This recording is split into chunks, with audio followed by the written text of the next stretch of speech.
Everyone, welcome back to my channel जिसका नाम है स्नेहा की एनालिसिस एंड रिव्यू। मैं हूँ स्नेहा जादव। पहले तो मैं एक चीज़ बोलना चाहूँगी कि मेरे घर के यहाँ पे संक्रांति बहुत ज़ोरों शोरों से मनाई जा रही है, जिसकी वजह से बाहर गाने बहुत ही ज़्यादा लाउड लगा है और शायद इस वीडियो में आवाज़ आती होगी जिसका डिस्टर्बेंस होगा, बट उसके लिए मैं आप सभी लोगों से पहले माफ़ी चाहती हूँ। बिग बॉस के घर में मचा है मीडिया वालों का जलवा। जी हाँ, मीडिया वाले घर के अंदर पहुंच गए और उन्होंने घर वालों को किए कई तीखे सवाल। And I love this seasons best media conference रहा है। मुझे पिछले साल का मीडिया कॉन्फ्रेंस उतना उतना क्या मुझे थोड़ा भी पसंद नहीं आया था, बट इस साल का मीडिया कॉन्फ्रेंस मुझे बहुत ही ज़्यादा पसंद आया, जिसमें बहुत सारे तीखे सवाल पूछे गए, चाहे वो करण हो, विवियन हो, रजत हो। एंड ओ माय गॉड, जिस तरह से ईशा को सवाल पूछा गया, मतलब दिल खुश कर देता। मैं बहुत ज़्यादा खुश हो गया and I was waiting for that moment. मैं हर बार रिपीट देखती हूँ बिग बॉस। जैसे वो ऑन एयर होता है उस वक्त और उसके बाद में रिपीट आता है। मैंने रिपीट पर रिपीट देखा है, मतलब ईशा के पार्ट के लिए तो दिल सच में गार्डन गार्डन हो गया मेरा। तो ईशा को जिस तरह से उसके आईना दिखाया गया था, तो चलिए हम उन सारी चीज़ों पे बात करते हैं। तो जैसे मैंने बोला कि बहुत सारे तीखे सवाल किया गया कि जिसमें करण को लेके बहुत सारे सवाल हुए। एंड सबसे ज़्यादा इस पूरे मीडिया कॉन्फ्रेंस में जिसको अपनी आंखें खोलनी थी और जिसको अपनी चीज़ों को समझना था, वो थे विवियन। मिस्टर विवियन डिसेना के लिए ये मीडिया कॉन्फ्रेंस बहुत ही ज़्यादा इम्पॉर्टेंट था। बट मैंने पिछले वीडियो में बोला था कि विवियन अब नहीं समझ पाएगा, अब वो नहीं सुधर पाएगा और अपनी चीज़ों के अंदर ही वो बहुत ज़्यादा उलझ जाएंगे। जिस तरह से उनके सामने चीज़ें रखे गए, जिस विवियन के सामने कि अविनाश ने जिस तरह से उनके पीछे क्या क्या बोला है, ईशा ने क्या क्या चीज़ें किया है विवियन के पीछे, लेकिन फिर भी विवियन बार बार उनको डिफेंड करने में बैठ गया। जहाँ पे विवियन को क्लियरली ये बताया दिया गया कि अविनाश को जब से करणवीर मेहरा शो बताया गया, वो घोड़े पे जाके आपके खिलाफ बात करता था, आपको डिफेंड नहीं करता था, आपके खिलाफ बात करता था, आपके ऊपर चुगली करता था। And Vivian was like again he is defending himself. वो बार बार अविनाश को डिफेंड करा, ये बोल रहा कि मेरा इनके साथ रिश्ता बहुत ज़्यादा गहरा है, मेरा करण के साथ इतनी गहरी दोस्ती नहीं है। मतलब अब विवियन, मैंने पिछले वीडियोस में भी बोल दिया कि अब मुझे विवियन की उस चीज़ों पे बात करना ही नहीं है, क्योंकि वो समझने वाला इंसान है। जो इंसान अपनी वाइफ की बातों को नहीं समझना चाहता है, जो इंसान अपना दिमाग और अपनी फीलिंग्स, अपनी जो चीज़ें दिमाग के अंदर चलती है वो वीकेंड के वार के हिसाब से चेंज होता है, वो इंसान के बारे में हम क्या बात करें। And more ever the person who does not take the advice of her of his wife, मतलब उनकी वाइफ का एडवाइस वो नहीं ले सकता, उस इंसान के बारे में हम कुछ बात नहीं कर सकते। एंड ईशा को जिस तरह से उसका आईना दिखाया गया था, oh my God, I loved it. उसके होश ही उड़ गए, मतलब अपनी चेहरे का जो नूर था, मतलब जो सो कॉल्ड नूर था उसके चेहरे पर, वो उड़ ही गया था। And special thanks to two persons, two journalist जिन्होंने बहुत ही ज़्यादा तीखे सवाल किए। वो थे एक नीतू सिंह जी एंड दूसरी थी सरिता सिंह जी, जिन्होंने बहुत ही ज़्यादा तीखे सवाल किए थे। And I loved it. And सबसे पहले तो मैं अपने आप को शाबाश बोलूँगी कि जो पॉइंट्स मैंने एनालिसिस किए और मैंने अपनी वीडियोस में बताया, वही सवाल घर के अंदर जर्नलिस्ट ने किया, चाहे वो विवियन से हो, करण से हो, अविनाश, शिल्पा, ईशा, किसके लिए भी हो, वही सवालों का जवाब उनसे पूछा गया। तो I am really feeling happy that yes I have done A genuine analysis and review. First of all, तो जो नीतू जी ने ईशा को पूछा था कि आपने सब लोगों को इस घर में नाम दिया है, करण को मिट्टी का तेल, दिग्विजय को नपती, और आपको हम क्या नाम लगाए, मतलब चुगली आंटी।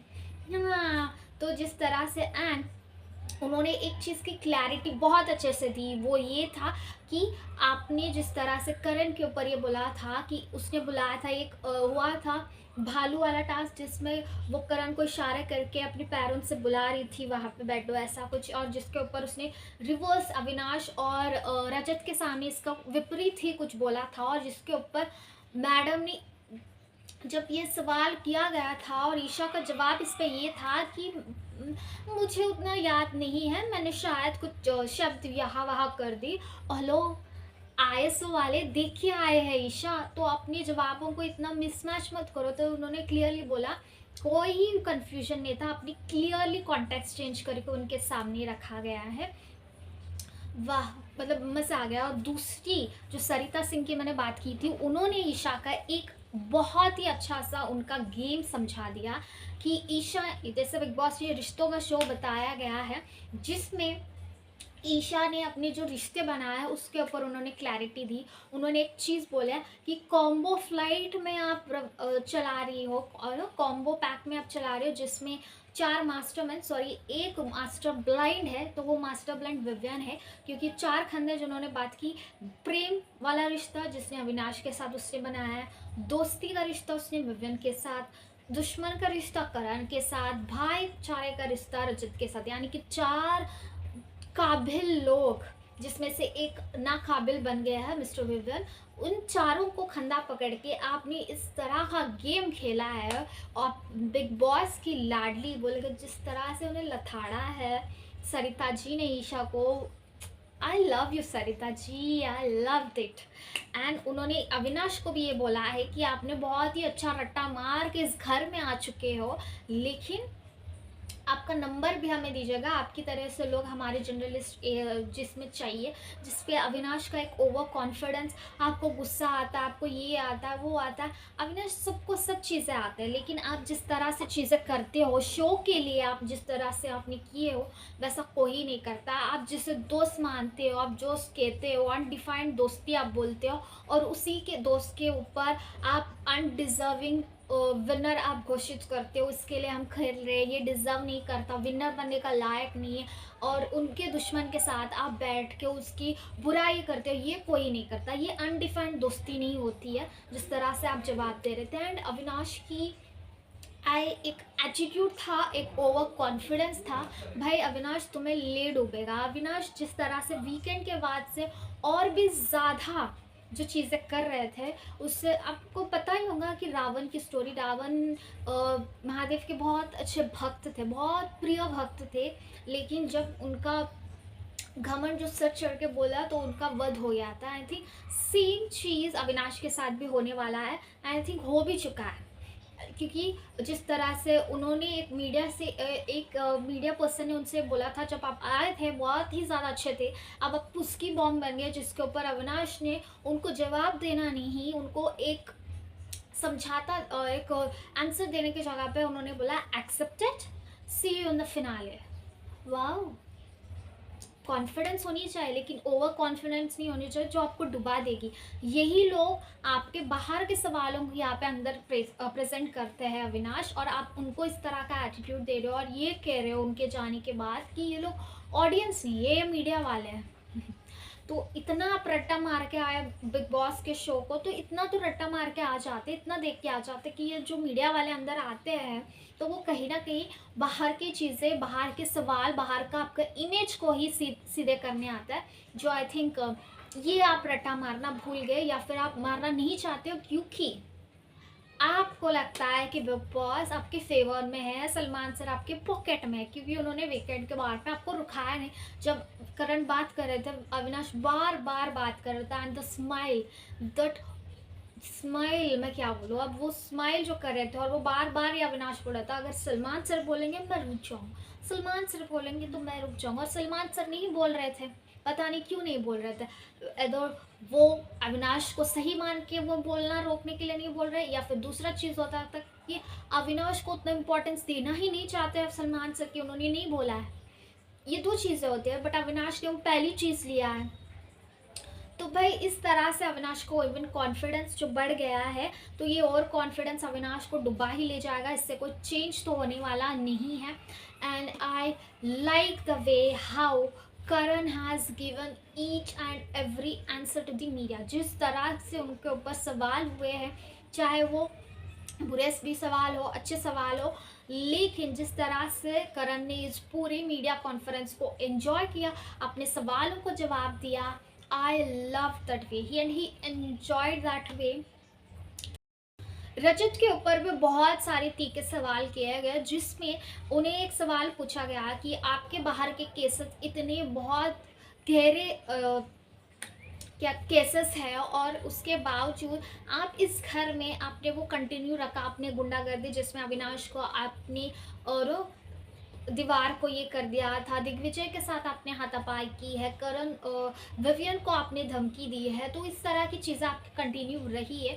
तो अगर आप विनर बनोगे तो ये क्या सोसाइटी को रॉन्ग मैसेज नहीं जाएगा? तो ये भाई ये तो बहुत ही बड़ा सवाल था। मतलब अगर करण सॉरी अगर रजत विनर बन भी जाता है तो सोसाइटी के लिए कोई गलत मैसेज ना चला जाए, तो जिसके ऊपर रजत ने बहुत सारे अपनी चीज़ों की एक्सप्लेनेशन दी, जैसे कि वो कुछ लोगों को बाहर एजुकेशन देते हैं, खाना बांटते हैं, कंबल बांटते हैं, कुत्तों को वो बहुत ज़्यादा चीज़ें देखते हैं। तो इस तरह के जो एग्जाम्पल्स दिए गए, बट उनका सवाल जो सामने से आया, तो इसका मतलब ये नहीं आपको लाइसेंस मिल जाएगा कि आपने जो किया है वो कर सकते हो या उसके ऊपर जस्टिफाई हो सकता है।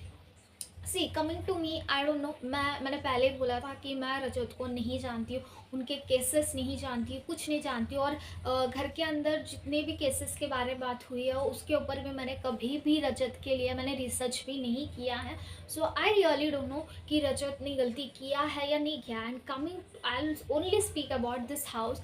तो रजत की चीज़ें, घर में बहुत सारी चीज़ें हुई है and the way he played, अगर रजत ने उनके बाहर कुछ ऐसे केसेस भी है तो घर के अंदर उतना ज़्यादा वो अग्रेसिव तो नहीं दिखे। हाँ, कुछ चीज़ों में उन्होंने अग्रेसिव हो गए। So I really don't know about his cases, तो मैं उस पर कमेंट नहीं करूँगी। अगर वो विनर बनता है तो सोसाइटी के लिए एक रॉन्ग मैसेज बनेगा। तो आई डोंट नो, अगर सोसाइटी उन्हें वोट डाल रही है and Rajat has been the number 1 in the voting session, तो अगर ऑडियंस उन्हें वोट डाल रहे हैं और वो विनर बनते हैं और इससे उनकी प्रगति होती है, वो चेंज होता है, तो आई थिंक ये विक्ट्री उनके लिए प्लस ही होगी, माइनस तो नहीं होगी। एंड जैसे उन्होंने ये बात बोला कि आप जिस तरह से हेल्प करते हो उसका मतलब ये नहीं कि आप ये नहीं, आपको ये लेसन होगा। I agree for that also, because help करने से क्या सोसाइटी, आपने जो गलतियाँ की वो धुले नहीं जाएंगे। तो इस चीज़ का आई थिंक वो लॉ एंड ऑर्डर देखेगी। और कमिंग टू दिस हाउस, रजत ने अपने हिसाब से अपने समीकरण उसने अच्छे से बनाए हैं और खेला है इस घर में, जहाँ जहाँ पे उसको दिमाग लगाना था लगाया, और जहाँ फिजिकल होना था Rajat has been physical. So I think he also deserve to be win. तो विवियन ने जिस तरह से करण के ऊपर जो चीज़ें बोली है उस चीज़ों का खुलासा भी कल मीडिया वालों ने कर दिया था। जिस तरह से विवियन ने बोला था कि करण एक ग्राउंड पे उसे जोकर मानता है तो मैं उसको हल्के में लेता हूँ, ए लिस्ट में नहीं आता है, वो लड़की बाज है, वगैरह वगैरह जो चीज़ें विवियन ने करण के खिलाफ बोली है, वो चीज़ों की खुलासा, जिसके ऊपर करण ने तो रिएक्ट नहीं किया। बस करण ने इसे मजाक में ले लिया, ये बोल दिया कि विवियन तू इतना प्यार करता है मुझसे, मतलब that is the simplicity of Karan basically. And यही चीज़ अगर विवियन को बताया होता, करण ने ऐसा बोला है, तो विवियन का रिएक्शन ही बहुत ज़्यादा अलग आता है। एंड विवियन अब सुधरेगा नहीं भाई, मतलब सुधरेगा ही नहीं। जब विवियन अविनाश को सवाल किया जाता था उनकी लॉयल्टी टुवर्ड्स विवियन, विवियन ऐसे सुनते हैं, उस पर कोई इन्वॉल्व भी नहीं होता है। और जब भी करण को सवाल किया जाता था Vivian was always interfering in Karan's matter. हर एक चीज़ में विवियन को बोलना है, मतलब कर basically I think Vivian is confused और विवियन इज प्रिटेंडिंग दैट कि देखो भाई मैंने इनसे रिश्ता बना लिया तो मैं इनसे कंटिन्यू करके अब महान ही बन के निकलूंगा। ऐसा बिल्कुल भी ज़रूरत नहीं है विवियन की। अगर आपने इनसे दोस्ती बनाई है लेकिन वो आपके लिए लॉयल नहीं, तो you can cut it off anywhere any point, आप कट ऑन कर सकते हो। और कट ऑन करने का मतलब ये नहीं कि आप उनके पीछे चाकू लेके भागो या फिर सवालों की तलवार लेके उनके ऊपर उनके पीछे पीछे जाओ कि आपने ये क्यों किया ये क्यों। जस्ट आप एक डिस्टेंस मेंटेन करो, जब वक्त आएगा तब दिखाओ। वैसे आप वक्त है ही नहीं, अब सिर्फ 2 ही दिन बचा तो वक्त है ही नहीं।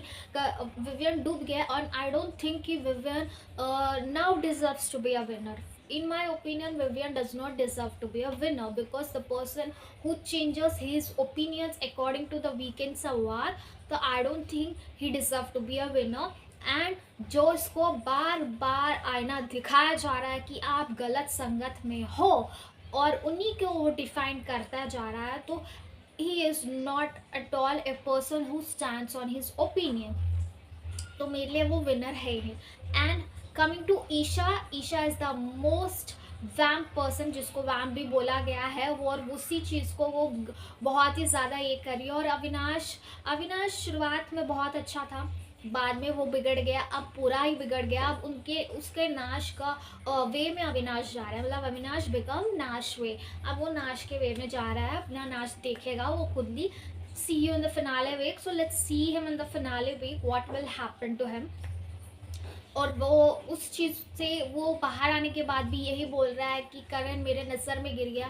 तो अविनाश, करण आपके नज़र में गिरे या ऊपर चढ़े, उससे करण को कोई फ़र्क नहीं पड़ता, ना ही जनता को पड़ता है, क्योंकि करण ऑलरेडी यहाँ पे है और आप कहाँ पे हो, आप दोस्ती के अंदर भी नहीं हो, आप एक, आपने कौन सा भी रिश्ता इस घर में नहीं हो। As a contestant also I think you are failed, because जब जब आपके कन्वीनियंस के हिसाब से आपने स्वयं के लिए कहला है, आपके कन्वीनियंस के हिसाब से अपने दोस्तों को खेलने दिया, आपके कन्वीनियंस के हिसाब से आपने रहे, तो आप जो बोलते हो कि मैं भी एक कंटेस्टेंट हूँ, मैं भी यहाँ पे जीतने आया, that is not a person who be in the reality show. And big boss का शो एक रियलिटी शो है जिसपे रिश्तों का शो भी बनाया गया था, तो आप उन रिश्तों में कहीं ना कहीं क्या हमेशा कम ही रहे हो। आपने विवियन के साथ रिश्ता नहीं निभाया, आपने ईशा के साथ भी रिश्ता नहीं निभाया, तो I don't think you deserve to win.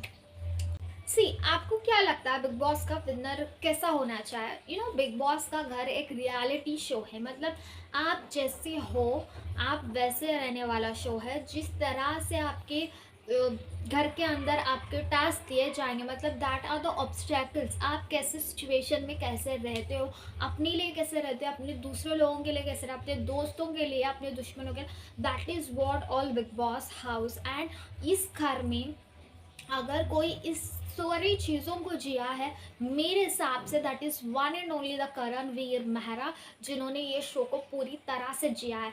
चाहे वो अपने रिश्तों के लिए हो, चाहे अपने स्टैंड्स के लिए हो, चाहे अपने टास्क के लिए हो। And the most and very important, he is very much entertainer of Big Boss 18, मतलब द एंटरटेनर ये सिर्फ और सिर्फ करणवीर है, जो मजाक करते भी है और मजाक उनका जब बनता है वो लेते भी है।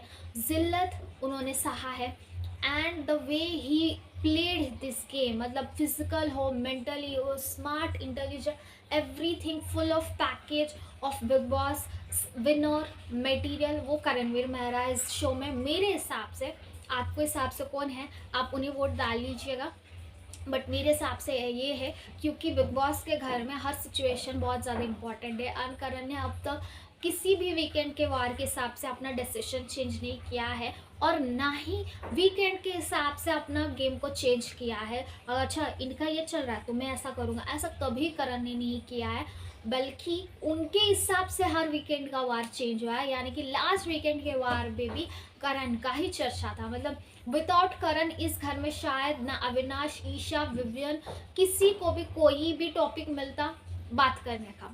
तो everywhere Karan is there, and that is Karan with Mehra show. And I think उसमें एक जर्नलिस्ट ने ये भी बोला है कि आप फुल ऑन पैकेज साइन करके आए, जिसमें आपको लाव एंगल चुम से मिल गया, मदर का रिलेशन आपको शिल्पा जी से मिल गया, और विवियन के साथ एक फ्रेंडशिप वाला, तो you have been all relations in the house and he has all the flavours in him. तो अगर आपको करणवीर मेहरा पसंद है तो ज़रूर वोट कीजिएगा। तो चलिए ये था मीडिया का एपिसोड, एंड आज के एपिसोड में आपको देखने को मिलेगा कि शिल्पा जी घर से एवैक्ट हो चुकी है, उमंग जी जो क्रिएटर है बिग बॉस के वो घर के अंदर आ रहे हैं, और घर वालों के लिए उनके घर वाले लेटर लिख के आ रहे हैं। तो जिसमें एक लेटर शिल्पा जी को बिग बॉस की तरफ से भी आएगा, जिसमें उनको लिखा जाएगा कि आप एलिमिनेटेड हो, तो उस तरह से शिल्पा जी बाहर आने वाली हैं। तो हमें मिल जाएंगे द टॉप 6 पर्सन्स।